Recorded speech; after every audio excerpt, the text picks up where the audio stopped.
അസ്സലാമു അലൈക്കും. ഞാൻ ശ്രീകുടിക്കും. പ്രിയ കൂട്ടുകാരെ, തുല്യതയില്ലാത്ത സാന്ത്വന പ്രവർത്തനം നടത്തുന്ന ഉസ്താദിനെക്കുറിച്ച് ഞാൻ ഇന്ന് പറയാൻ പോകുന്നത് ബഹുമാനപ്പെട്ട ദേവർസ്വാല ഉസ്താദ്.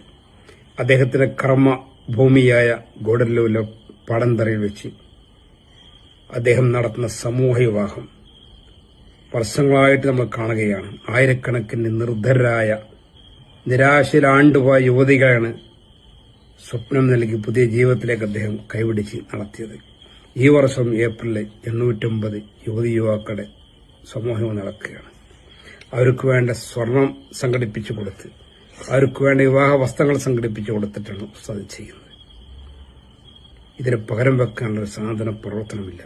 ആ പ്രദേശത്ത് ചെന്നവർക്കറിയാം. ഞാൻ പല പ്രാവശ്യവും ആ ഭാഗങ്ങളിലൊക്കെ കണ്ടിട്ടുണ്ട്. ഇത്രയും പാവപ്പെട്ട ജനങ്ങൾ തിങ്ങി താമസിക്കുന്ന പ്രദേശമാണ്. വിവാഹമെന്ന സ്വപ്നം ഉപേക്ഷിച്ച് എത്രയോ യുവതികളെയാണ് ഉസ്താദ് വിവാഹമെന്ന സ്വപ്നത്തിലേക്ക് വീണ്ടും കൈപിടിച്ച് നടത്തിയത്. തുല്യതയില്ലാത്തൊരു സ്വാതന്ത്ര്യ പ്രവർത്തനം.